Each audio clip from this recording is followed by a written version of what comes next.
News, ಇದು ಎಲ್ಲರಂತಲ್ಲ. ಆತ್ಮೀಯ ವೀಕ್ಷಕರೇ, ನಿಮ್ಮೆಲ್ಲರಿಗೂ ಸ್ವಾಗತವನ್ನು ಮಾಡಿ. ಬಹುಶಃ ಗದಗ ಬಿಟಗೇರಿ ನಗರಸಭೆ ಅಧ್ಯಕ್ಷ ಉಪಾಧ್ಯಕ್ಷ ಚುನಾವಣೆಗೆ ಏನು ಗ್ರಹಣ ಹಿಡಿದಿತ್ತು ಗೊತ್ತಿಲ್ಲ. ಎಷ್ಟು ಬಾರಿ ಚುನಾವಣೆ ದಿನಾಂಕಗಳು ಘೋಷಣೆ ಮಾಡಿದ್ರು ಕೂಡ ಅದಕ್ಕೆ ತಡೆ, ಏನಾದರೂ ಅಡೆತಡೆ. ಸೊ ಇದಕ್ಕೆ ಕಾರಣ ಕೈ ಕಮಲ ಗುದ್ದಾಟ. ಎರಡನೇ ಹಂತದಲ್ಲಿ ಮತ್ತೆ 30 ತಿಂಗಳ ಆಡಳಿತ ಚುನಾವಣೆ ನಡೀಬೇಕಾಗಿತ್ತು. ಮೀಸಲಾತಿ ಘೋಷಣೆ ಆಯಿತು, ಆಮೇಲೆ ದಿನಾಂಕ ಕೂಡ ನಿಗದಿ ಆಯಿತು, ಅದರ ಚುನಾವಣೆ ನಡೀಲಿಲ್ಲ. ಇದಕ್ಕೆ ಕಾರಣ ಇದೆ ಏನು ಅಂತ ಕೇಳಿದ್ರೆ, ಬಿಜೆಪಿ ಮೊದಲನೇ ಹಂತದ 30 ತಿಂಗಳ ಆಡಳಿತದಲ್ಲಿ ಉಷಾ ದಾಸರ್ ಅವರು ಅಧ್ಯಕ್ಷರಿದ್ದಾಗ, ಸುನಂದಾ ಬಾಕ್ಳೆ ಅವರು ಉಪಾಧ್ಯಕ್ಷರಿದ್ದಾಗ ಒಂದು ವ್ಯವಸ್ಥೆ ಅಂದ್ರೆ ವಕಾರ್ ಸಾಲ ಏನಿದೆಯಲ್ಲ, 54 ವಕಾರ್, ಆ ವಕಾರ್ಗಳನ್ನ ಮೂಲ ಮಾಲಕರಿಗೆ ಲೀಸ್ ಕೊಟ್ಟರು. ಆ ಲೀಸ್ ಕೊಟ್ಟಿದ್ದು ನಕಲಿ ಇದೆ ಮಾಡಿ, ನಕಲಿ ಸಹಿ ಮಾಡಿ, ಅಂದ್ರೆ ಕಮಿಷನರ್ದು ಕೂಡ ನಕಲಿ ಸಹಿ ಮಾಡ್ಯಾರ ಅಂತ ಇದು. ಇವು ಎರಡರೂ ಇದರಿಂದ ಏನಾಯಿತು ಅಂತ ಕೇಳಿದ್ರೆ, ಈ 3 ಜನ ಸದಸ್ಯರು ಅಂದ್ರೆ, ಒಂದು ಉಷಾ ದಾಸರ್, ಎರಡನೇದು ಅನಿಲ್ ಅಬ್ಬಿಗೇರಿ, ಮೂರನೇದು ಮುಷಿಗೇರಿ, ಗುಳಪ್ಪ ಮುಷಿಗೇರಿ. ಈ 3 ಜನರ ಮೇಲೆ ತನಿಖೆ ನಡೀತು. ಕಮಿಷನರ್ ನೇತೃತ್ವ ಮೊದಲನೇ ಹಂತ, ಕಮಿಷನರ್ ತನಿಖೆ ಆದ್ಮೇಲೆ DC ಹೋತು ವರದಿ, DC ಆದ್ಮೇಲೆ RC ಹೋತು, ಅಂದ್ರೆ ರೀಜನಲ್ ಕಮಿಷನರ್ ಶೆಟ್ಟಪ್ನವ್ರು ಇದ್ರು. ಅವ್ರು ಏನ್ ಮಾಡಿದ್ರು ಅಂದ್ರೆ, ಇಬ್ಬರು ವರದಿ ಆಧಾರ ಇಟ್ಕೊಂಡು 3 ಜನರಿಗೆ ನೋಟಿಸ್ ಕೊಟ್ಟು ಅವರನ್ನ ವಿಚಾರಣೆ ನಡೆಸಿ ಮುಂದೆ ಅವರು 3 ಜನರ ಸದಸ್ಯತ್ವ ರದ್ದು ಮಾಡಿದ್ರು. ಮೊನ್ನೆ ಒಂದು ಹೈಕೋರ್ಟ್ ಸೂಚನೆಯನ್ನು ಕೊಡ್ತು, 3 ಜನರ ಅನರ್ಹ ಎತ್ತಿ ಹಿಡಿತು, ಏಕ ಸದಸ್ಯತ್ವ ಪೀಠ. ಅದಾದ್ಮೇಲೆ 45 ದಿವಸ ಚುನಾವಣೆ ಮಾಡಬೇಕು ಅಂತ ಹೇಳ್ತು. ಆ ಪ್ರಕಾರ 3/3/2026 ನಗರಸಭೆ ಅಧ್ಯಕ್ಷ ಉಪಾಧ್ಯಕ್ಷ ಚುನಾವಣೆನ ದಿನಾಂಕ ನಿಗದಿ ಮಾಡಿದ್ರು. ಇದಕ್ಕ ಮತ್ತೆ ಶಡ್ ಹೊಡೆದ್ರು ಬಿಜೆಪಿ ಸದಸ್ಯರು. ನೀನಾ ನಾನಾ, ನಾ ಕೊಡೆ ನೀ ಬಿಡೆ, ನೀ ಬಿಡೆ ನಾ ಕೊಡೆ, ಈ ರೀತಿ ಮತ್ತೆ ಸುಪ್ರೀಂ ಕೋರ್ಟ್ಗೆ ಹೋದ್ರು. ಅಲ್ಲಿ ದ್ವಿಸದಸ್ಯ ಬೆಂಚ್ ಏನ್ ಮಾಡಿತ್ತು ಅಂದ್ರೆ, ನಿನ್ನೆ ಅಂದ್ರೆ 27/2/2026 ಈ ಚುನಾವಣೆಗೆ ನಗರಸಭೆ ಅಧ್ಯಕ್ಷ ಉಪಾಧ್ಯಕ್ಷ ಚುನಾವಣೆ ಇತ್ತಲ್ಲ, 3/3/2026 ಅದಕ್ಕೆ ಸ್ಟೇ ಕೊಟ್ಟಿದೆ, ತಡೆಯಾಜ್ಞೆ ಕೊಟ್ಟಿದೆ. ಸೊ ಈ ತಡೆಯಾಜ್ಞೆಯಿಂದ ಮತ್ತೆ ಮಾರ್ಚ್ 2ನೇ ತಾರೀಕಿಗೆ ಈ 3 ಜನರ ಸದಸ್ಯತ್ವ ರದ್ದತಿ ಬಗ್ಗೆ ವಿಚಾರಣೆ ಮತ್ತೆ ನ್ಯಾಯಾಂಗ ನಿಂದನೆ ವಿಚಾರಣೆ ಮಾರ್ಚ್ 2ನೇ ತಾರೀಕಿಗೆ ಹೈಕೋರ್ಟ್ನಲ್ಲಿದೆ. ಮತ್ತೆ ಪುನಃ ವಿಚಾರಣೆ ನಡೀತಿದೆ. ಸೊ ಈ ಮಧ್ಯ ಅವ್ರ ವಾದ ಏನು ಅಂತ ಕೇಳಿದ್ರೆ, ಇದರಲ್ಲಿ ರಾಜಕೀಯ ಇದೆ, ಏನೂ ನಡೆದಿದೆ ಅಂತ.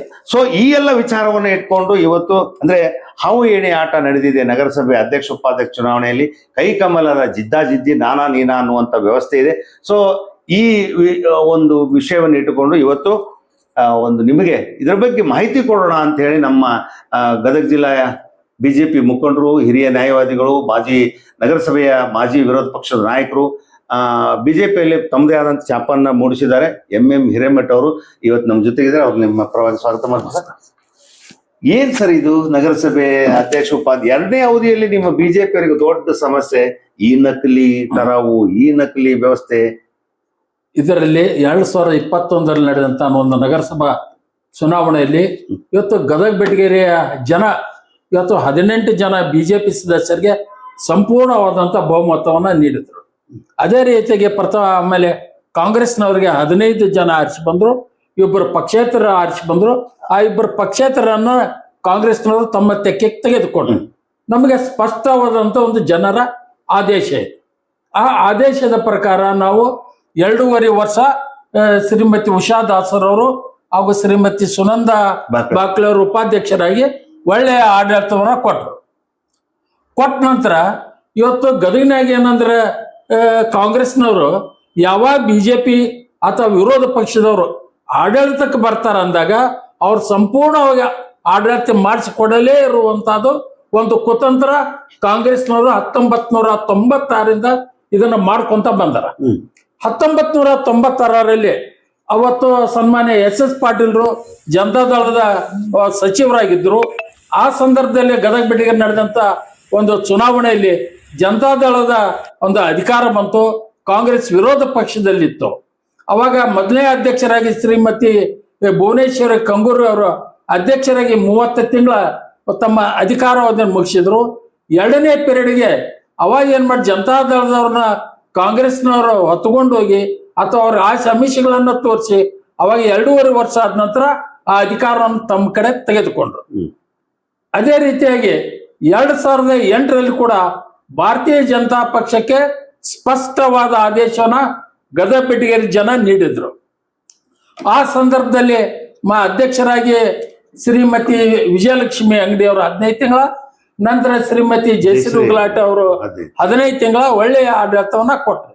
ನಂತರ ಅವಾಗೂ ಕೂಡ ಕಾಂಗ್ರೆಸ್ನವರು ಕುತಂತ್ರದಿಂದ ಮತ್ತು ಕೂಡ 2ನೇ ಬಾರಿ ಅಧಿಕಾರ ದಾಯಸ್ತೈತಂದ್ರಲ್ಲಿ ಇರ್ತಕ್ಕಂಥ ಸನ್ಮಾನ್ಯ ಮಾಜಿ ಶಾಸಕಂತ DR ಪಾಟೀಲ್ ಇರ್ಬೋದು, ಈಗಿನ ಸಚಿವರಾದಂತ ಸನ್ಮಾನ್ಯ HK ಪಾಟೀಲ್ರು ಅವ್ರಿಗೆ ಅಧಿಕಾರ ಇಲ್ಲ ಅಂದ್ರೆ ಬದುಕಾಕ ಆಗಂಗಿಲ್ಲ ಅನ್ನುವಂತ ಒಂದು ಮನಸ್ಸು ಇಚ್ಛೆಯಲ್ಲಿ ಅವ್ರ ಹತ್ರ. ಅವಾಗ ಕೂಡ ಬಿಜೆಪಿಯ ಕೆಲವೊಂದು ಸದಸ್ಯರನ್ನ ಹೈಜಾಕ್ ಮಾಡಿ ನಗರಸಭೆಯಲ್ಲಿ ತಮ್ಮದೇ ಒಂದು ಆಡಳಿತವನ್ನ ತೆಗೆದು. ಅದೇ ರೀತಿಯಾಗಿ ಈ 2021 ನಡೆದಂತ ಒಂದು ಚುನಾವಣೆಯಲ್ಲಿ 23 ನಡೆದಂತ ಒಂದು ಚುನಾವಣೆಯಲ್ಲಿ ಬಿಜೆಪಿಗೆ 18 ಜನರ ಸ್ಪಷ್ಟವಾದ ಬಹುಮತ ಇತ್ತು. ಉಷಾ ದಾಸರವರು ಮತ್ತು ಶ್ರೀಮತಿ ಸುನಂದ ಬಾಕ್ಲೆ ಅವರ ಒಂದು 30 ತಿಂಗಳ ಆಡಳಿತ ಮುಗಿದ ನಂತರ ಅವಾಗ ಕಾಂಗ್ರೆಸ್ನ ಸನ್ಮಾನ್ಯ ಸಚಿವರಂತ HK ಪಾಟೀಲ್ ಇರ್ಬೋದು, DR ಪಾಟೀಲ್ ಇರ್ಬೋದು, ಮತ್ತೆ ಕೆಲವೊಂದು ಕಾಂಗ್ರೆಸ್ನ ಪ್ರಮುಖ ಮುಖಂಡರು ಬಿಜೆಪಿಯಲ್ಲಿ ಇರ್ತಕ್ಕಂಥ ಸದಸ್ಯರನ್ನ ಒಡಿಬೇಕು ಯಾವುದೇ ರೀತಿಯಲ್ಲಿ, ಯಾಕಂದ್ರೆ ಅವರು ಸಚಿವರಾಗಿ ಇಲ್ಲಿರ್ತಾರ, ಆಡಳಿತವನ್ನ ಕಾಂಗ್ರೆಸ್ಸಿನ ಆಡಳಿತ ಮಾಡಬೇಕು ಅಂತಂದು ಕಾಂಗ್ರೆಸ್ನವರು ಎಷ್ಟೇ ಟಿಪ್ಪರ್ಲಾಗ ಹಾಕಿದ್ರು. ನಮ್ಮ ಭಾರತೀಯ ಜನತಾ ಪಕ್ಷದ ಸದಸ್ಯರನ್ನ ಹೈಜಾಕ್ ಮಾಡೋದಕ್ಕೆ ಬಹಳ ಪ್ರಯತ್ನ ಮಾಡೋದು. ಆದ್ರೆ ನಮ್ಮ ಭಾರತೀಯ ಜನತಾ ಪಕ್ಷದ 18 ಜನ ಸದಸ್ಯರು ಬಹಳ ಗಟ್ಟಿಮಿಟ್ಟಿನಾಗಿ ಪಕ್ಷಕ್ಕೆ ಒಂದು ನಿಷ್ಠೆಯನ್ನ ತೋರಿಸಿದ್ರು. ಇಂತಹ ಸಂದರ್ಭದೊಳಗ ಏನ್ ಮಾಡ್ಬೇಕು ಅಂತ ಒಂದು ತೋರಿಸಲಾರ್ದ ಅವಾಗ ಮೀಸಲಾತಿ ಬಂತು. ಸಾಮಾನ್ಯ ಅಧ್ಯಕ್ಷ ಮತ್ತು ಉಪಾಧ್ಯಕ್ಷನ ಆಯ್ಕೆ ಮಾಡಬೇಕು. ಆ ಸಂದರ್ಭದಲ್ಲಿ ಸನ್ಮಾನ್ಯ ಕಾನೂನು ಸಚಿವರಾದ HK ಪಾಟೀಲ್ರ ಒಂದು ಮೀಸಲಾತಿಯನ್ನ ಗದಗ ಬೆಟಗೇರಿ ನಗರಸಭೆಗೆ ತಂದ್ರು. ಆ ಸಂದರ್ಭದಲ್ಲಿ ಸನ್ಮಾನ್ಯ ಕಾನೂನು ಸಚಿವರು ತಂದಂತ ಒಂದು ಮೀಸಲಾತಿಯನ್ನ ಇವತ್ತು ಕಾಂಗ್ರೆಸ್ ಪಕ್ಷದ ಕೆಲವೊಂದು ಸದಸ್ಯರನ್ನ ಹೈಕೋರ್ಟ್ಗೆ ದೂಕಿದ್ರು. ಇಲ್ಲ, ಇಲ್ಲಿ ಬಿಜೆಪಿ ಅವರು ಆಡಳಿತ ಮಾಡಬಾರ್ದು, ಹೈಕೋರ್ಟ್ ಹೋಗಿ ಮೀಸಲಾತಿ ಸರಿ ಇಲ್ಲ ಅಂತ. ಆ ಸಂದರ್ಭದಲ್ಲಿ 6 ತಿಂಗಳ ಮೀಸಲಾತಿ ಬಗ್ಗೆ ಒಂದು ಗುದ್ದಾಟ ನಡೆಯುತ್ತೆ ಹೈಕೋರ್ಟ್ನಲ್ಲಿ. ಕೊನೆಗೆಲ್ಲ ರಾಜ್ಯ ಸರ್ಕಾರ ಮಾಡಂತ ಮೀಸಲಾತಿ ಸರಿ ಐತಿ ಅಂದ್ರು. ಏನಾದ್ರೂ ಮಾಡಿ ಸನ್ಮಾನ್ಯ HK ಪಾಟೀಲ್ ಅಧಿಕಾರ ಹಿಡಿಬೇಕಂತ ಮಾಡಿದ್ರು. ಆ ಸಂದರ್ಭದೊಳಗ ಏನಾರು ಮಾಡಿ ನಮ್ಮನ್ನ ಹೊಡಿಬೇಕಂತ ಒಂದು ಪ್ಲಾನ್ ಮಾಡಿದ್ರು. ಅವಾಗ ಒಂದು ನಗರಸಭೆ ವಕಾರ ಸಾಲಿಂದ ಲೀಸ್ ಕೊಟ್ಟಿದ್ರು. ಆಗ ಸನ್ಮಾನ್ಯ ಹೊರಗಪ್ಪನವ್ರ ಅದಕ್ಕೆ ಸಹಿ ಮಾಡಿದ್ರು, ಎಲ್ಲ ಮಾಡಿದ್ರು ಕೂಡ ಅವ್ರ ಟ್ರಾನ್ಸ್ಫರ್ ಆಗಿ ಹೋದ್ರು ಕೂಡ ಅವ್ರ ಹೊಳ್ಳಿ ಮರಳಿ ಕರೆಸಿ, ಇಲ್ಲ ಇದು ಹೊರಗಪ್ಪನವ್ರೆ, ನೀವು ಅವ್ರ ಮೇಲೆ ಒಂದು ಕೇಸ್ ಮಾಡ್ರಿ ಅಂತಂದು ಹೇಳಿ ಕೇಸ್ ಮಾಡಿಸಿ ಅದನ್ನ ಯಾಕಂದ್ರೆ ಸರ್ಕಾರ ಅವ್ರದ ಕಾಂಗ್ರೆಸ್ ಸರ್ಕಾರ, ಅವ್ರ ಸನ್ಮಾನ್ಯ HK ಪಾಟೀಲ್ರು ಏನ್ ಹೇಳ್ತಾರ ಅದನ್ನ ಅಧಿಕಾರಿಗಳು ಶಿರ್ಸಾವಹಿಸಿ ತೆಲುವಾಗಿ ಮಾಡ್ತಾರ. ಅದೇ ರೀತಿಯಾಗಿ ಇಲ್ಲಿ DC ಅವ್ರು ಕಳಿಸಿದ್ರು, DC ಅವರು ರೀಜನಲ್ ಕಮಿಷನರ್ ಕಳಿಸಿದ್ರು. ಅಲ್ಲಿ ರೀಜನಲ್ ಕಮಿಷನರ್ ಸನ್ಮಾನ್ಯ ಸಂಜಯ್ ಶೆಟ್ಟಣ್ಣವ್ರಂತ ಅಧಿಕಾರಿಗಳಿಗೆ ಮೇಲೆ ಕೂಡ ಒಂದು ರಾಜಕೀಯ ಒತ್ತಡವನ್ನ ತಂದು ಈ 3 ಜನ ಸದಸ್ಯರನ್ನ ಸದಸ್ಯತ್ವನ ರದ್ದು ಮಾಡಿದ್ರು. ರದ್ದು ಮಾಡಿ ಆಮೇಲೆ ಚುನಾವಣೆ ಘೋಷಣೆಯನ್ನ ಮಾಡಿದ್ರು. ಘೋಷಣೆ ಮಾಡಿದಾಗ ಮತ್ತೆ ನಮ್ಮವರು ಹೈಕೋರ್ಟ್ಗೆ ಹೋದ್ರು. ಇಲ್ಲ, ಇದು ತಪ್ಪೈತಿ, ಹಿಂಗ ನಗರಸಭಾ ಸದಸ್ಯರಿಗೆ ಸದಸ್ಯತ್ವನ ಕೊಡಬೇಕು ಅಂತಂದು ಹೈಕೋರ್ಟ್ ಅವರು ಸ್ಟೇ ಮಾಡಿದ್ರು ಇಲೆಕ್ಷನ್. ಅವಾಗ ಸ್ಟೇ ಮಾಡಿದಾಗ ಕೂಡ ನಮ್ಮ ಅಲ್ಲಿ ಚುನಾವಣೆ ನಡೆದಾಗಂತ ಸಂದರ್ಭದಲ್ಲಿ ಸನ್ಮಾನ್ಯ ಮಾಜಿ ಮುಖ್ಯಮಂತ್ರಿಗಳು ಕೂಡ ಆ ಮೀಟಿಂಗ್ ನಲ್ಲಿದ್ರು. ಅವ್ರು ಕೂಡ ಇಲ್ಲ, ಕೋರ್ಟ್ನಾಗ ಇದು ಸ್ಟೇ ಆಗೈತಿ, ಮೀಟಿಂಗ್ ಮಾಡ್ಬೇಡ್ರಿ ಅಂತ ಹೇಳಿದ್ರು. ಆದ್ರೂ ಅಲ್ಲಿ ಅಸಿಸ್ಟೆಂಟ್ ಕಮಿಷನರ್ ಗಂಗಪ್ಪ ಸಾಹೇಬ್ರು ಏನ್ ಮಾಡಿದ್ರು, ಸನ್ಮಾನ್ಯ HK ಪಾಟೀಲ್ ಒತ್ತಾಗಿ ಚುನಾವಣೆಯನ್ನ ಮಾಡಿದ್ರು. ಇಲ್ಲ, ಸ್ಟೇ ಆಗಿದ್ದು ಕಾಪಿನ ಸ್ವತಃ ಅಂದಿನ ಅಪರ ಜಿಲ್ಲಾಧಿಕಾರಿ ಶ್ರೀಮತಿ ಅನ್ನಪೂರ್ಣ ಮೇಡಮ್ ರವರು ಕೂಡ ಆದೇಶದ ಪ್ರತಿಯನ್ನು ತೆಗೆದುಕೊಂಡು ನಗರಸಭೆಗೆ ಬರ್ಬೇಕಾದ್ರೆ ಅವ್ರ ಸಹಿತ ಗೇಟ್ನ ಬಿಡ್ಲಾರ್ದಂತ ಒಂದು ಪರಿಸ್ಥಿತಿ ಕೊನೆಗೆ ಮಾಡಿ ಒಳಗಡೆ ಬಂದ್ರು ಕೂಡ ಅವತ್ತೇನು ಮೀಟಿಂಗ್ ನಡೀತಿತ್ತು, ಸನ್ಮಾನ್ಯ ಒಬ್ಬ ಜಿಲ್ಲಾಧಿಕಾರಿಗಳು ಬಂದ್ರು ಕೂಡ ಅವ್ರಿಗೆ ಬಾಗ್ಲಾ ತೆಗಿಲಿಲ್ಲ. ಬಾಗ್ಲಾ ತೆಗಿಲಾರ್ದ ಹಿಂಬಾಗಿಲಿನಿಂದ ಇವರ ನಗರಸಭೆ ಅಧ್ಯಕ್ಷ ಉಪಾಧ್ಯಕ್ಷನ ಚುನಾವಣೆ ಮಾಡ್ಕೊಂತಾರ. ಅಂದ್ರೆ ಇದು ಯಾವ ಮಟ್ಟಿಗೆ ಒಂದು ಹೈಕೋರ್ಟ್ ಆದೇಶ ಮಾಡಿದಾಗ ಕೂಡ ಇವತ್ತು ಚುನಾವಣೆಯನ್ನ ಮುಂದೂಡಲಿಲ್ಲ ಅಂದಿನ ಗಂಗಪ್ಪನವರು. ಕೊನೆಗೆ ಅವ್ರಿಗೇನು ಸಾಯಂಕಾಲ ಜ್ಞಾನೋದಯ ಆತೇನೋ ಅವತ್ತ ಮತ್ತ ಅದನ್ನು ಸ್ಟೇ ಮಾಡಿದ್ರು. ಸ್ಟೇ ಮಾಡಿದಂತ ಸಂದರ್ಭದಲ್ಲಿ ನಮ್ಮವ್ರಿಗೆ ಮತ್ತೆ ಅವಾಗ ಏನಾಯ್ತು, ಹೈಕೋರ್ಟ್ ಒಂದು ಆದೇಶ ಮಾಡ್ತು ಸಂಜಯ್ ಶೆಟ್ಟಣ್ಣ ಅವ್ರಿಗೆ ಸಾಹೇಬ್ರಿಗೆ, ರೀಜನಲ್ ಕಮಿಷನರ್, ಇಲ್ಲ ಇದ್ರ ಬಗ್ಗೆ 3 ಜನರ ಬಗ್ಗೆನೂ ಕೂಡ ತಾವು ಕೂಲಂಕಷವಾಗಿ ಅದು ಚರ್ಚೆ ಮಾಡ್ರಿ, ಏನೇನದು ಎಲ್ಲ ಡಾಕ್ಯುಮೆಂಟ್ಸ್ ನೋಡಿ ಅದ್ರ ಬಗ್ಗೆ ಆದೇಶ ಮಾಡ್ರಿ ಅಂದ್ರ ಸನ್ಮಾನ್ಯ ಸಂಜಯ್ ಶೆಟ್ಟಣ್ಣ ಅವ್ರು ಏನ್ ಮಾಡಿದ್ರೆ ಕೇವಲ 4 ತಾಸಿನೊಳಗ ಇವ್ರು ನೋಟಿಸ್ ಕೊಡ್ಲಿಲ್ಲ, ಇವ್ರು ಕರೆಸ್ಲಿಲ್ಲ, 3 ಜನ ಸದಸ್ಯರನ್ನ ಏಕಪಕ್ಷೀಯವಾಗಿ ಸನ್ಮಾನ್ಯ ಮುಖ್ಯಮಂತ್ರಿಗಳ ಒಂದು ಒತ್ತಾಯ, ಕಾನೂನು ಸಚಿವರ ಒಂದು ಒತ್ತಾಯದ ಮೇರೆಗೆ ಸಂಜಯ್ ಶೆಟ್ಟಣ್ಣವರು 3 ಜನರ ಸದಸ್ಯತ್ವನ ರದ್ದು ಮಾಡಿದ್ರು. ಇಂಥ ಒಂದು ಸಂದರ್ಭ ಮತ್ತೆ ನಾವು ಹೈಕೋರ್ಟ್ಗೆ ಹೋಗಬೇಕಲ್ಲ, ನಮ್ಮ ಪಕ್ಷದ ನಾವು ಉಳಿಸ್ಕೋಬೇಕಲ್ಲ. ಮೊನ್ನೆ ಕೂಡ ಹೈಕೋರ್ಟ್ನವರು ಆದೇಶ ಮಾಡಿದ್ರು, ಇಲ್ಲ ಅವ್ರ ಸದಸ್ಯತ್ವ ರದ್ದ. ಇದ್ರ ವಿರುದ್ಧ ನಾವು ಸುಪ್ರೀಂ ಕೋರ್ಟ್ ಹೋದ್ವಿ. ಸುಪ್ರೀಂ ಕೋರ್ಟ್ನಾಗ ಸ್ಪೆಷಲ್ ಲೀವ್ ಅಪೀಲ್ ಅಂತಂದು ನಂಬರ್ 8340/2026 ಅಲ್ಲಿ ಡಬಲ್ ಬೆಂಚ್ ಸುಪ್ರೀಂ ಕೋರ್ಟ್ ನಲ್ಲಿ honourable mister justice Vikram Nath ಹಾಗೂ honourable mister justice Sandeep Mehta ಇವರಿದ್ದಂತ ಪೀಠದೊಳಗ ಈ ಗದಗ ಬೆಟಗೇರಿ ನಗರಸಭೆಯ ಇವತ್ತೇನು ಹೈಕೋರ್ಟ್ನವರು 24/2/26 ರಿಟ್ ಅಪೀಲ್ ಕರ್ನಾಟಕದಲ್ಲಿ ಮಾಡಿದಂತ ಈ ಆದೇಶದ in WA number 100080/2026 passed by the high court of Karnataka circuit bench at Dharwad.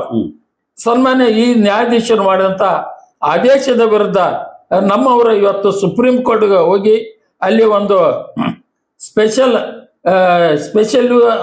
Appeal ಹಾಕಿದಾಗ ಸನ್ಮಾನ್ಯ ಸುಪ್ರೀಂ ಕೋರ್ಟ್ ನ್ಯಾಯಾಧೀಶರು ಇದನ್ನ ತಡೆ ಹಿಡಿದು ಮುಂದಿನ ಆದೇಶದವರೆಗೆ ಈ ಚುನಾವಣೆಯನ್ನ ಮುಂದೂಡಲಾಗಿದೆ ಅಂತಂದು ಸನ್ಮಾನ್ಯ ಸುಪ್ರೀಂ ಕೋರ್ಟ್ನವರು ಆದೇಶವನ್ನು ಮಾಡಿದ್ದಾರೆ.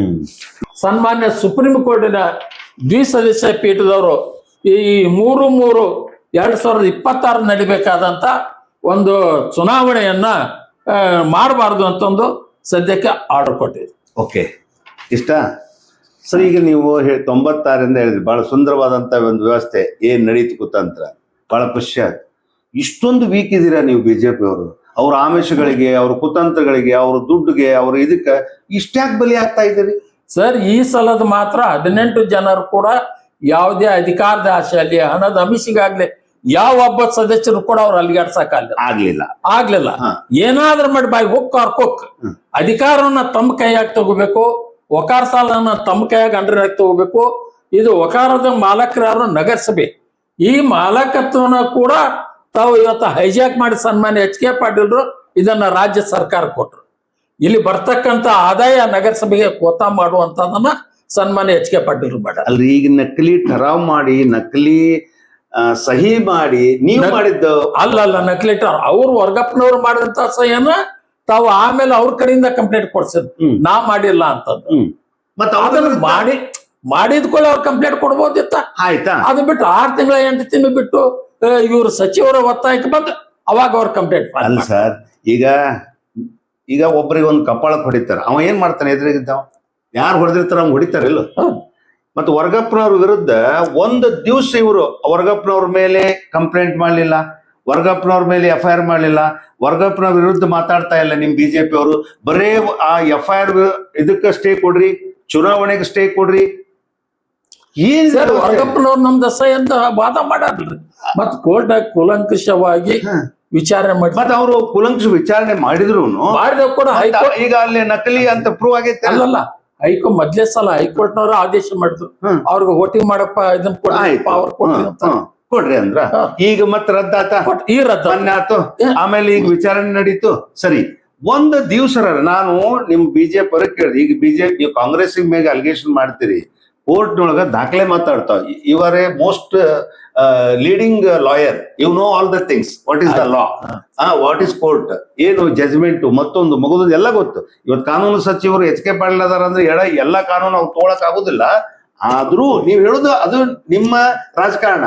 ಆದ್ರೆ ವರ್ಗಪ್ಪನ ಮೇಲೆ, ಪ್ರಶಾಂತ್ ವರ್ಗಪ್ಪನವ್ರ ಮೇಲೆ ಯಾಕೆ ಇವತ್ತು ನಿಮ್ಮ ಬಿಜೆಪಿ ಪ್ರಶಾಂತ್ ವರ್ಗಪ್ಪನವ್ರು ಏನೇನ್ ಮಾಡ್ರ ಅನ್ನೋದ್ರ ಬಗ್ಗೆ ನಮ್ಮ ವಕೀಲರ ಹೈಕೋರ್ಟ್ ತಿಳಿಸ್ಯಾರ.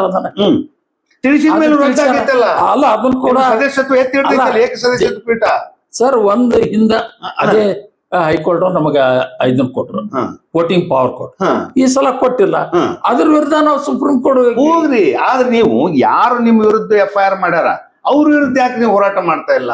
ಅವ್ರ ವಿರುದ್ಧ ಮಾಡಿವಲ್ಲ. 3 ಮಂದಿ ಒಬ್ರು ನಾನು ಇಷ್ಟೂರು ಕರೆಸಿದೆ. ಅನಿಲ್ ಅಬ್ಬಿಗೇರಿ ಇನ್ನು 1 ವಾರದಾಗ ಅವ್ರ ವಿರುದ್ಧ ನಾನು ಕಂಪ್ಲೇಂಟ್ ಕೊಡ್ತೀವಿ, FIR ಮಾಡ್ತೀವಿ ಅವ್ರ ವಿರುದ್ಧ ಅಂದ್ರು. ಎಲ್ಲಿ ಬರೀ ಅವ್ರು FIR ಗೆ ಸ್ಟೇ ಕೇಳ್ತೀರಿ ನೀವು, ಚುನಾವಣೆಗೆ ಸ್ಟೇ. ನಿಮ್ಮಿಬ್ಬರು ಗಲಾಟೆ ಒಳಗ, ನಿಮ್ಮಿಬ್ಬರು ಗುದ್ದಾಟದೊಳಗ ನಿಮ್ಮದು ನಕಲಿ ಟರಾವು, ನಕಲಿ ಸಹಿ, ಅವ್ರದ್ದು ರಾಜಕಾರಣ, ನಿಮ್ಮ ರಾಜಕಾರಣದಾಗ ನಗರಸಭೆಯವರು ಸೋರ್ ಹೋಗ್ತಾ ಇದೆ. ಆಡಳಿತ ವ್ಯವಸ್ಥೆ ಹದಗೆಟ್ಟಿದೆ. ಜನಪ್ರತಿನಿಧಿಗಳ ಆಡಳಿತಕ್ಕೆ ಗ್ರಹಣ ಐತಿ. ಇದನ್ನ ಜನಪ್ರತಿನಿಧಿ ಹಾಳಾಗಕ್ಕೆ ಯಾರ ಕಾರಣ? ಯಾರಿಗೆ ಅಧಿಕಾರ ಇತ್ತು ಅವ್ರ ಅಧಿಕಾರ ನಡೆಸ್ಬೇಕಲ್ಲ.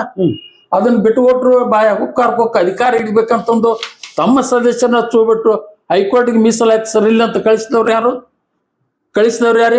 ತಾವೇ ಮಾಡ್ತಂದಂತ ಮೀಸಲಾತಿ ಸನ್ಮಾನ್ಯ HK ಪಾಟೀಲ್ ಕಾನೂನು ಸಚಿವರು, ಗದಗಿನ ಶಾಸಕರು ಅವರೇ ತಂದಂತ ಮೀಸಲಾತಿ. ಆ ನಗರಸಭೆ ಅಧ್ಯಕ್ಷರು ಉಪಾಧ್ಯಕ್ಷರು ಯಾರು ಆಗ್ಬೇಕು 2ನೇ ಪೀರಿಯಡ್ಗೆ ಅಂತಂದು ತಾವು ತಂದಂತ ಮೀಸಲಾತಿಗನ ತಮ್ಮ ಸದಸ್ಯರನ್ನ ಹೈಕೋರ್ಟ್ ಕಳಿಸ್ತಾರಲ್ಲ ಇವ್ರು. ಅಲ್ರಿ ಅವ್ರು ನ್ಯಾಯ ಕೇಳ್ತಾರ. ಇವತ್ತು ಅವ್ರು ತಂದಾರ ಬಿಟ್ಟಾರ ಯಾರಿಗ ಗೊತ್ತ? ಅಲ್ರಿ ಅವ್ರ ನ್ಯಾಯ ಕೇಳಿದ್ದ ಅದೇ ಮೀಸಲಾತಿ ಅಪ್ಪ ನಮ್ಗೆ ಸರಿ ಇಲ್ಲ, ಚುನಾವಣೆಗೆ ಭಾಗವಹಿಸಬಾರ್ದಾಗಿತ್ತು. ಆಯ್ತು, ಬಿಡ್ಬೇಕಿತ್ತು.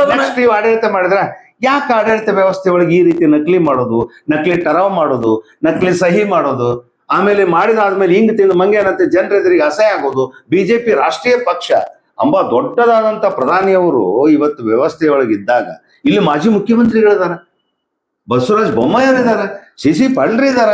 ಇಂಥ ವ್ಯವಸ್ಥೆ ನಿಮ್ ಬಿಜೆಪಿ ಏನ್ ಮಾಡ್ತಾ ಇದೆ ಸರ್? ಅದೇನ ಯಾರು ನಿಮ್ಗೆ ಒಂದು ನಿಮ್ ಕಡೆ ಒಬ್ಬ ನಿಮ್ 18 ಮಂದಿ ಅವ್ರು ನೋಡ್ರಿ, ಇವತ್ತು ಏನಾದ್ರೂ ಕಾಂಗ್ರೆಸ್ ನಡಿಬೇಕು ಅಂದ್ರೆ ಅಲ್ಲಿ ಕೇಳ್ತಾರ, ಹೈಕಮಾಂಡ್ ಏನ್ ಹೇಳ್ತಾ ಕೇಳ್ತಾರ. ಇಲ್ಲಿ ನಿಮ್ಮಲ್ಲಿ ಯಾರು ಹೈಕಮಾಂಡ್? ಎಲ್ಲಾರು ಕಮಾಂಡ್ ಅಂತಲ್ಲ. ಇಲ್ಲೇನೈತೆ ನಮ್ಮ ಗದಗಿನಾಗ ಕೆಲವೊಂದು ಲೀಡರ್ಶಿಪ್ ಅಲ್ಲಿ ನಾವು ಒಪ್ಕೊಂತೀವಿ. ಆ ಲೀಡರ್ಶಿಪ್ ಅನ್ನ ನಮ್ಮ ಸನ್ಮಾನ್ಯ CC ಪಾಟೀಲ್ರು ಮತ್ತು ಬಸವರಾಜ ಬೊಮ್ಮಾಯಿಯವರು ತುಂಬಿಕೊಟ್ಟಾರ. ಈಗ ಅವ್ರು ಕೂಡ ಅವ್ರ ಮಾರ್ಗದರ್ಶನದೊಳಗೆ ನಾವು ಏನ್ ಪಕ್ಷ ಸಂಘಟನೆ ಮಾಡ್ಬೇಕು, ಏನ್ ಹೋರಾಟ ಮಾಡ್ಬೇಕು, ಅವರ ನಾಯಕತ್ವದೊಳಗೆ ನಾವು ಹೋರಾಟ ಮಾಡಕತ್ತೀವಿ. ನಮ್ಮ ಪಕ್ಷನ ಗಟ್ಟಿಯಾಗಿ ನಾವು ಗದಗಿನಾಗ ಇಟ್ಕೊಂಡ್ಕೋತೀವಿ. ಅವ್ರ ಇಲ್ಲಿ ಗದಗಿನಾಗ ಒಬ್ಬ ನಮ್ಗೆ ಲೀಡರ್ ಇಲ್ಲ ಅಂದ್ರೂ ಕೂಡ ನಾವು ಲೋಕಸಭಾ ಚುನಾವಣೆ ಒಳಗ 15,000 ಲೀಡ್ ಕೊಟ್ಟಿವಿ ಗದಗಿನಾಗ. ಅದನ್ನ ಮೋದಿ ನೋಡಿದ್ರೆ ಹಾಕಿರ್ತಾರ ಪ್ರಧಾನಮಂತ್ರಿ ಮೋದಿ ಅವ್ರನ್ನ. ಅದನ್ನ ನಿಮ್ಮ ಬಿಜೆಪಿ ಗದಗಿನಾಗ ಯಾರ ಮುಖ ಅಲ್ರಿ ಈ ನಮ್ನಿ ನಿಮ್ಗೆ ಅಧಿಕಾರ ಅಲ್ರಿ 15 ವರ್ಷದ ನಂತರ ಪುನಃ ನಿಮ್ಗೆ ಅಧಿಕಾರ ಸಿಕ್ತು. ಸಿಕ್ಕಾಗೂ ಈ ರೀತಿ ನೀವು ಮಾಡೋದು, ಒಕ್ಕಾರ ಸಾಲ ನೀವು ನಕಲಿ ಮಾಡಿ ಅದನ್ನೆಲ್ಲ ಸುಳ್ಳು ಸೃಷ್ಟಿ ಮಾಡಿದ್ರೆ ಏನ್ ಮಾಡ್ಬೇಕು? ಆಯ್ತು, ಅಲ್ಲ ತಡ್ರಿ, ಇಷ್ಟಾದ್ರೂ ಇಷ್ಟು ಇಡೀ ವರ್ಷಗಟ್ಲೆ ಆಯ್ತು. ವರ್ಗಾಪುರವ್ರ ವಿರುದ್ಧ ಒಬ್ಬರ ಬರಿ ಎತ್ತಬೇಕು ನಿಮ್ಮಲ್ಲಿ. ಸರ್ ನಮ್ಮ ಸದಸ್ಯರು ಸಾಕಷ್ಟು ಹೋರಾಟ ಮಾಡ್ಬೇಕು. ನಮ್ಮ ಹೊರಗಪ್ಪನವ್ರ ಅಂತಾರೆ ಇದಕ್ಕ ಎಲ್ಲಿ ಹೊಂದಾಣಿಕೆ? ಎಲ್ಲಿ ಯಾರು ಒಬ್ರಿಗೆ ಒಬ್ರು ಇಲ್ಲೇ ಇಲ್ಲಿ.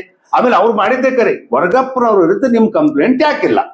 ಹಂಗಾರೆ ನೀವು ಅಂತೀರ ಇವತ್ತು HK ಪಾಟೀಲ್ರ ಕಾನೂನು ಸಚಿವರು ಅನ್ಕೋರಿ, ಅವ್ರು ಕುತಂತ್ರ ಮಾಡ್ತಾರೆ, ಇವ್ರು ಕುತಂತ್ರ ಮಾಡ್ತಾರೆ. ನಿಮ್ಮ ತಂತ್ರಗಾರಿಕೆ ಏನು? ನಿಮ್ಮ ವಿರುದ್ಧ ಕೊಟ್ಟಂತ FIR, ವರ್ಗಪ್ಪನವ್ರ FIR ಮೇಲೆ ಆಗಿದ್ದ ಇದಿಷ್ಟು ಗಲಾಟೆ, ಆದ್ರೆ ವರ್ಗಪ್ಪನ ವಿರುದ್ಧ ಯಾಕಿಲ್ಲ? ವರ್ಗಪ್ಪನವ್ರು ನಾವು ಸಾಕಷ್ಟು ಹೈಕೋರ್ಟ್ ಅವ್ರ ವಿರುದ್ಧ ಯಾಕೆ ಕಂಪ್ಲೇಂಟ್ ಕೊಡ್ಲಿಲ್ಲ? ಇವರು ಸುಳ್ಳು ಹೇಳ್ತಾರ, ಇವರು ರಾಜಕೀಯ ಪ್ರಭಾವವನ್ನ ಇವ್ರ ಮೇಲೆ ಒತ್ತಡ ಹಾಕಿದಾರ, ಅಥವಾ ಅವ್ರ ವಿರುದ್ಧ ಏನೋ ಒಂದು ಕಂಪ್ಲೇಂಟ್ ಕೊಡ್ಬೇಕಾ? ನೋಡ್ರಿ, ಒಬ್ಬ ಸರ್ಕಾರ ಅಧಿಕಾರಿ ಮೇಲೆ ನಾವು ಫಿರ್ಯಾದಿ ಕೊಡ್ಬೇಕಾದ್ರೆ ಕೆಲವೊಂದು ಮಾನದಂಡಗಳು ಅದಾವ. ವರ್ಷ ಆತಲ್ರಿ ಅದನ್ನೇ, ಆ ಮಾನದಂಡಗಳದ ಅದ್ರ ಮೇಲೆ ಒಬ್ಬ ಸರ್ಕಾರಿ ಅಧಿಕಾರಕ್ಕೆ ನಾವು ಹೈಕೋರ್ಟ್ ಹೋಗ್ಬಿಟ್ಟಿವಲ್ಲ, ಎಲ್ಲಿ ನ್ಯಾಯ ಸಿಗ್ಬೇಕು ಅಲ್ಲಿ ಹೋಗಿವ್. ನಾವು ಕೋರ್ಟ್ಗೆ ಹೋಗ್ಬಿಟ್ಟಿವಿ, ಕೋರ್ಟ್ ಹೋಗಿವಲ್ರಿ. ಅಲ್ಲ, ಇವರ್ ಅಗ್ರಿ ಅದನ್ನ ಒಪ್ಕೊಂಡಂಗ ಅವ್ರು ಮಾಡಿದ FIR ನ FIR ರದ್ದು ಮಾಡಂತ ಹೇಳ್ತಿರಲ್ಲ, ಯಾಕದು? ಆ FIR ದೊಳಗ ಸುಳ್ಳು FIR ಕೊಟ್ಟಾನ ಅಂತ ಅದನ್ನ ರದ್ದು ಮಾಡ್ರಿ ಅಂತ ಹೇಳಿ ಅಲ್ರಿ. ಈಗ ಒಬ್ಬ FIR ಕಂಪ್ಲೇಂಟ್ ಮಾಡಿರ್ತಾರ, ಅದ್ರ ವಿರುದ್ಧ ಏನು ಹೋಗ್ಬೇಕು?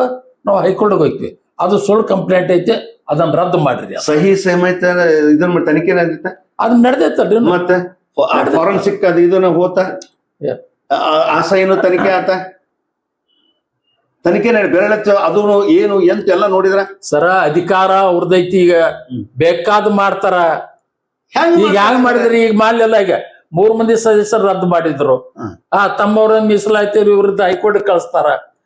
ಎಲ್ಲೇ ನಮ್ಮ 18 ಮಂದಿನ ಹೊಡಿಬೇಕಂತ ಎಷ್ಟೋ ಪ್ರಯತ್ನ ಮಾಡಿದ್ರು, ಅವ್ರ ಕೈಲಿ ಏನೂ ಮಾಡಕ್ ಆಗ್ಲಿಲ್ಲ. ಅವ್ರು ಹೊಡೆಯೋದಕ್ಕೆ ನಿಮ್ಮಲ್ಲೇ ಹೊಡಕೈತಿ, ನಮ್ಮಲ್ಲಿ 18 ಮಂದಿ ಒಳಗೆ ಒಬ್ರಿಗೊಬ್ರು ನೋಡ್ರಿ, ಪ್ರೀತಿ ಇಲ್ಲ. 18 ಮಂದಿ ಒಂದು ಯೂನಿಟ್ ಇಲ್ಲ. ಇವತ್ತು ನೋಡ್ರಿ, ಯಾರೋ ಅರವಿಂದ್ ಉಲ್ಲೂರ್ ಅಂತ ಹಾಕ್ಯಾರ ನೋಡ್ರಿ, ಎದ್ದೇಳ್ರಿ ಅಂತೇಳಿ. ಸರ ಎಲ್ಲಾರು ಇಂಥ ಫೇಸ್ಬುಕ್ನಾಗ ಎಲ್ಲಾರು ಒಂದು ವಿಷಯ ಬಗ್ಗೆ ಹಾಕ್ತಾರೆ. 18 ಮಂದಿ ಜನ ನಮ್ಮವರು ಒಕ್ಕಟ್ಟಿರೋದ್ರಿಂದ ಇವತ್ತೇನೈತೆ ಅಂದ್ರೆ ಗಟ್ಟಿಯಾಗಿ ಹೋರಾಟ ಮಾಡಾಕೈತಿ. ನಮ್ಮವ್ರು ಯಾರ ಒಂದು 2-3 ಮಂದಿ ಆ ಕಡೆ ಹೋಗಿದ್ರೆ ನಾವು ಕುಂದಿರ್ತಿದ್ವಿ, 2 ಸಲ ಅಧಿಕಾರ ಹೆಂಗ್ ಕಳ್ಕೊಡುವಂಗ. ಆದ್ರೆ ನಮ್ಮವ್ರು 18 ಮಂದಿ ಗಟ್ಟಿ ಅದ್ರ. CC ಪಾಟೀಲ್ ಒಂದು ದೃಢ ನಾಯಕತ್ವ ಐತಿ ನಮಗ, ಅವ್ರೆಲ್ಲ ಕಂಟ್ರೋಲ್ ಮಾಡ್ತಾರ. ಬೊಮ್ಮಾಯಿ ನಮಗ ನಾಯಕತ್ವ ಐತಿ, ಕಂಟ್ರೋಲ್ ಮಾಡ್ತಾರ. ಎದುರಾಳಿ ಕೈಯಾಗ ನೀವು ಸಿಕ್ ಒದ್ದಾಡ್ತೀರಿ, ಎದುರಾಳಿ ಅವರು ನಿಮ್ಮ ಮೇಲೆ ಪ್ರಭಾವ ಬೀರ್ತಾರ ಅಂದ್ರ ಇದ್ರ ಅರ್ಥ ಏನು ಅಂದ್ರೆ ನಿಮ್ ಕೊಟ್ಟ ಕುದುರೆಯನ್ನ ಏರ್ದವ ಶೂರನೂ ಅಲ್ಲ ಧೀರನೂ ಅಲ್ಲ ಸರ್. ಹಂಗಿಲ್ಲ. ಈಗ ಆಡಳಿತ ಮಾಡೋರು ಅವರು ಸನ್ಮಾನ್ಯ ಎಚ್ ಬಿಡಿ ಅಂತ 2019 ಮುಖ್ಯಮಂತ್ರಿಗಳಿದ್ದಾಗ 24x7 ಉದ್ಘಾಟನೆ ಮಾಡಿದ್ರು ಸಿದ್ದರಾಮಯ್ಯ ಕರ್ಸ್ಕೊಂಡು. ಇವತ್ತು ಅವರೇ ಶಾಸಕರು, ಅವರೇ ಸಚಿವರು ಇದ್ದು ಕೂಡ ಇವತ್ತಿರೋರ್ಗು ಪ್ರತಿಪಕ್ಷ ಏನ್ ಮಾಡ್ತಿದ್ದೆ? ಪ್ರತಿಪಕ್ಷ ನಮ್ಮ ಅಪೋಸಿಷನ್ ಲೀಡರ್ ಇಲ್ಲಿ ಅಪೋಸಿಷನ್ ಪಾರ್ಟಿನೇ ಇಲ್ಲಿ ಸರ್. ನಮ್ಮ ವಿಧಾನ ಪರಿಷತ್ ಹೋರಾಟ ಮಾಡ್ತಾರ, ಅದ್ರ ಪಕ್ಷದವರು ಹೋರಾಟ ಮಾಡಿ ನಿಮ್ಮ ಪ್ರತಿಭಟನೆ ಮಾಡ್ತೀವಿ. HK ಪಾಟೀಲ್ ವಿರುದ್ಧ, ಈ ರಾಜ್ಯ ಸರ್ಕಾರದ ವಿರುದ್ಧ ಅವ್ರಿಗೆ ಯಾವ ಒಂದು ನಗರಸಭೆದವ್ರು ಹೋಗಿರಕ್ಕಿಲ್ಲ ಅಂತ ಅಂತಾರ ಗದಿನವ್ರು ಹೋದ್ವಿ. ಹೋರಾಟ ನಾವೇನ್ ಬಿಟ್ಟಿಲ್ಲ, ಕಾನೂನಾತ್ಮಕವಾಗಿ ಏನ್ ಹೋರಾಟ ಮಾಡ್ಕೋ. ಹೋರಾಟ ಮಾಡಿದಲ್ಲಿ ಇವತ್ತು ಸ್ಟೇಜ್ ಸಿಗೈತಿ. ಸುಮ್ಮನೆ ನಾವು ಮರ್ಯಾಕ್ ಕುಂತಿದ್ರು, ಅವ್ರು ಇಷ್ಟೊತ್ತಿಗೆ ಆಡಳಿತ ಹಿಡಿತಿದ್ರು.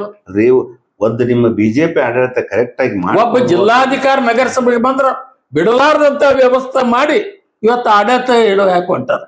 ಸನ್ಮಾನ್ಯ ಕಾನೂನು ಸಚಿವರು ಮೀಟಿಂಗ್ನಾಗ ಅದಾರ. ಅದು ಕೃಷ್ಣಪ್ಪನ ಅಧ್ಯಕ್ಷ ಮಾಡಿದ್ರು.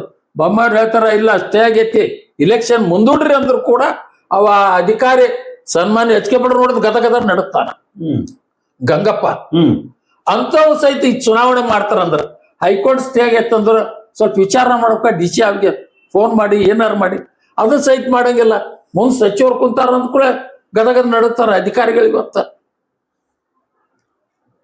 ಇಂಥ ವ್ಯವಸ್ಥೆಯಲ್ಲಿ ನಾವು ಸಚಿವರು ಗಡಗಡ ನಡುತ್ತಾರ. ನಿಮ್ಮ ಮಾಜಿ ಮುಖ್ಯಮಂತ್ರಿಗಳು, ಹಾಲಿ ಸಂಸದರು ಅಲ್ಲಿ ಗಡಗಡ ಇಲ್ಲ ಸರ್, ಹೇಳಿದ್ರಲ್ಲ ಅಂದ್ರೆ ಗಡೆ ಇದಿಲ್ಲ ಸರ. ನಮ್ಮ ಮಾಜಿ ಮುಖ್ಯಮಂತ್ರಿ ಹೇಳ್ತಾರ ಚುನಾವಣೆ ಮುಂದೆ ಹೋಗೈತಿ, ಮುಂದ್ ಹಾಕ್ರಿ ಅಂತ ಹೇಳಿದ್ರು ಕೂಡ ಕೇಳೋರು. ಈ ರಾಜ್ಯ ಸರ್ಕಾರ ಯಾರ್ದೈತಿ?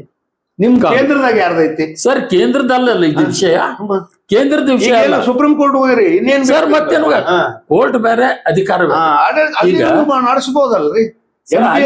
ಮಾಜಿ ಮುಖ್ಯಮಂತ್ರಿಗಳದಾರ. ಇಲ್ಲಿ ರಾಜ್ಯದಾಗ ಅಧಿಕಾರ ಯಾರು? ಹೊರಗೆ ಬಂದ ಅಷ್ಟ ಮೀಡಿಯಾದ ಬಂದು ಹೇಳ್ಬಿಡೋದು. HK ಪಾಟೀಲ್ ಉಸ್ತುವಾರಿ ಸಚಿವರು ಇದ್ರು ಅವಾಗ, ಇವ್ರಿಗೆ MP ಎಲೆಕ್ಷನ್ ನಿಂತಾರ. ಮತ್ ಲೀಡ್ ಕೊಟ್ರು ಇಲ್ಲ? ಅದೇ ಲೀಡ್ ಹೆಂಗ್ ಕೊಡ್ತೀರಿ ನೀವು? ಲೀಡ್ ಕೊಟ್ಟಿವಿ. ಅದ ಹೆಂಗ್ ಕೊಡ್ತೀರಿ? ನೀರ್ ಕುಡಿಸಿ ನೀರ್ ಕೊಟ್ರ, ಲೀಡ್ ಕೊಟ್ರ ಹೆಂಗ? ಏನ್ ನಗರಸಭೆ ಒತ್ತಿ ಇಟ್ಟು ನೀರ್ ಕೊಟ್ರು? ಏನ್ ವ್ಯವಸ್ಥೆ ಅಂದ್ರೆ ಹೊಂದಾಣಿಕೆ ವ್ಯವಸ್ಥೆ ನಿಮ್ಮಲ್ಲಿ ಗಟ್ಟಿತನ ಇಲ್ಲ, ಹೋರಾಟದ ವ್ಯವಸ್ಥೆ ಇಲ್ಲ, ಲೀಡರ್ಶಿಪ್ ಕ್ವಾಲಿಟಿ ಇಲ್ಲ, ಒಬ್ಬ ಅಧಿಕಾರಿನ ಹೆದರ್ಸೋ ತಾಕತ್ತಿಲ್ಲ.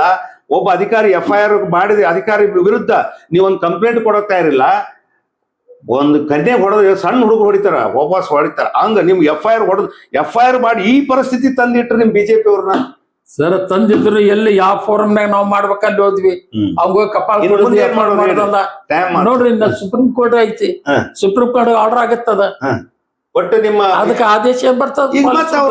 ಹಿಂಗ ಹೋಗುತ್ತಿದ್ದ 12 ತಿಂಗಳು ಮುಗುತ್ತಿನ್ನ ಇನ್ನ ನೋಡ್ರಿ, ಯಾರಿಗೆ ಅಧಿಕಾರ ಕೊಟ್ಟಾರ ಜನ, ಗದ ಬಿಡ್ರಿ ಜನ 5 ವರ್ಷ BJP ಆಡಳಿತ ಮಾಡ್ರಿ ಅಂತ ಕೊಟ್ಟಾರ. ಅದನ್ನ ಮಾಡಕ್ ಬಿಡವಲ್ರಲ್ಲ ಇವ್ರು ಚಂದಾಗಿ ಮಾಡುವಲ್ರ ಅಂತಾರ. ಅವ್ರು ಯಾಕೆ ಚಂದಾಗಿ ಮಾಡಂಗಿಲ್ಲ? HK ಪಾಟೀಲ್ ಒಳ್ಳೆ ಆಡಳಿತ ಕೊಟ್ರ ಗದಿಗೆ.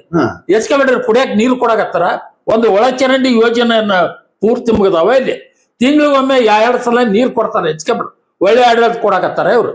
ನಗರಸಭೆ ಪರಿಸ್ಥಿತಿ ಹೇಳ್ರಿ. ಈಗ ನೀವು ಗುದ್ದಾಡ್ತಿರಲ್ಲ, ಕೊಟ್ಟ ಅಧಿಕಾರನ ಚಂದಾಗಿ ನಡೆಸಲಾರ್ದ ಈ ರೀತಿ ವ್ಯವಸ್ಥೆ ಮಾಡ್ಕೊಂಡು ನಮಗ್ ಬಹುಮತ ಅಸೈತನ ನಿಮ್ಮ ಪಕ್ಷಕ್ಕ, ನಿಮ್ಮ ವ್ಯವಸ್ಥೆ ಅಲ್ಲ. ನಾಚಿಕೆಗೇಡಲ್ಲ ಇದು. ನಾಚಿಕೆಗೇಡಲ್ಲ. ಅವ್ರು ಕಾಂಗ್ರೆಸ್ ನಾಚಿಕೆ ಪಡ್ಬೇಕ, ನಾವಲ್ಲ. ಕೊಟ್ಟಾರಪ್ಪ ಜನ ಅಧಿಕಾರ ಕೊಟ್ರ, 18 ಜನರ ಆಚರ ಅವ್ರ ಆಡಳಿತ ಮಾಡ್ಲಿ ಅಂತ ಸುಮ್ನೆ ಇರ್ಬೇಕು. ಅದನ್ನ ಬಿಟ್ಕೊಟ್ಟು ನಾವ್ಯಾಕೆ ಸುಮ್ನೆ ಇರ್ಬೇಕು? ಬಹುಮತ ನಮ್ದಿದ್ಕೊಂಡು ನಾವ್ಯಾಕೆ ಸುಮ್ನೆ ಇರ್ಬೇಕು? ಹೋರಾಟಗಳನ್ನ ಮಾಡ್ತೀವಿ ನಾವು. ಅವ್ರು ಹೆಂಗ್ ತಂತ್ರಗಾರಿಕೆ ಮಾಡ್ತಾರ, ರಾಜಕಾರಣ ನೋಡ್ರಿ, ಕುತಂತ್ರ ಮಾಡ್ತಾರ, ನೀವ್ ಯಾಕೆ ಮಾಡ್ತಾ ಇಲ್ಲ ನೋಡ್ರಿ? ನಮ್ಮ ತಂತ್ರಗಾರಿಕೆ ಹೋರಾಟ ಮಾಡೋದಿಲ್ಲ. ಇವತ್ತು ಸುಪ್ರೀಂ ಕೋರ್ಟ್ ಆಗಿ ಇವತ್ತು ನಮ್ಗೆ ಸ್ಟೇಜ್ ಸಿಕ್ಕೈತಿ. ಈ ಪರಿಸ್ಥಿತಿ ಇಲ್ಲ ನಮಗೆಲ್ಲ ಹಾಕಿತ್ತದ. ಈ ಪರಿಸ್ಥಿತಿ ಕಾರಣ ಯಾರು? ತಾವ್ ಹೇಳ್ರಲ್ಲ, ಯಾರು? ನೀವ್ ಆಡಳಿತ ಇದು ಆಡಳಿತ ಅಲ್ಲ. ಒಬ್ಬ FIR ಮಾಡಿ ಅಧಿಕಾರಿ ನಿಮ್ಮನ್ನ ಅಳ್ಳಾಡಿಸ್ತಾನ ಸರ್. ಅದು ಅಲ್ಲ, ಅವ್ರ ವಿರುದ್ಧ ನೀವು ಇಂಥ ರಾಜಕೀಯ ನೋಡ್ರಿ, ರಾಜಕೀಯ ಷಡ್ಯಂತರ ಅಧಿಕಾರಿಗಳು ಅವ್ರ ಅದಾರ, ರೀಜನಲ್ ಕಮಿಷನರ್ ಅವ್ರವ ಅದಾನ, 4 ತಾಸಿನಾಗ ಎನ್ಕ್ವೈರಿ ಮಾಡ್ತಾರೆ ಯಾರ. ಹೈಕೋರ್ಟ್ ಅವ್ರು ಏನ್ ಹೇಳಿದ್ರು, ನಾಳೆ ಅವ್ರ ಇನ್ನೊಮ್ಮೆ ಎನ್ಕ್ವೈರಿ ಮಾಡಬೇಕು 3 ಸದಸ್ಯನ ಮತ್ತೊಮ್ಮೆ ನೋಟಿಸ್ ಕರಿಬೇಕು, ಅವ್ರ ಹತ್ರ ಏನ್ ರೆಕಾರ್ಡ್ಸ್ ಅದ ತೊಂಬರಿ ಅನ್ಬೇಕು, ಕಂಪ್ಲೀಟ್ ಎನ್ಕ್ವೈರಿ ಮಾಡು, ಇವರು ಮಾಡಿ ರಿಪೋರ್ಟ್ ಕೊಡ್ಬೇಕು, ಕೊಡ್ಬೇಕು. ಕೇವಲ 4 ತಾಸಿನಾಗ ಎನ್ಕ್ವೈರಿ ಮಾಡಿ ಮತ್ತೊಂದು ಮುದ್ದೆ ಕೇಳಿದ್ರು ಕೊಡಂಗಿಲ್ಲ ಅಂದ್ರ ಹೈಕೋರ್ಟ್ ಅಂತ ಕಂಪ್ಲೀಟ್ ಆಗಿ ಎನ್ಕ್ವೈರಿ ಮಾಡ್ರಿ ಅಂತಾರ. ಎನ್ಕ್ವೈರಿ ಇಲ್ಲ, ಕೇವಲ 4 ತಾಸಿನಾಗ ಆರ್ಡರ್ ಬರ್ದಿತ್ತು. ಬೆಂಗಳೂರಿಗೆ ಹೋಗ್ಬಿಟ್ರೆ ಫೆಬ್ರವರಿ 27, 2025 ಆರ್ಡರ್ ಮಾಡಿದ್ರು 4 ತಾಸು 6:30 ಅಂತೇಳಿ ಬರದ್ ಸೈ ಮಾಡಿ ಹೋಗ್ಬಿಟ್ರು. 4 ತಾಸು ಎನ್ಕ್ವೈರಿ ಪೂರ್ತಿ ಮತ್ತೆ ಮಾಜಿ ಮುಖ್ಯಮಂತ್ರಿ ಇದ್ರು, ಅವ್ರಿಗೆ ಬಹಳ ಬೇಕಾದವ್ರು ಇದ್ರು. ಸರ್ ಈಗ ಯಾರ್ದೈತೆ ಅಧಿಕಾರ? ಅಧಿಕಾರ ವ್ಯಕ್ತಿ ಮೇಲೆ ಯಾವಾಗ ನೋಡಿ ಶಕ್ತಿ ಇರ್ಬೇಕು, ಅಧಿಕಾರ ಅಲ್ಲ ಅಂತಲ್ಲ.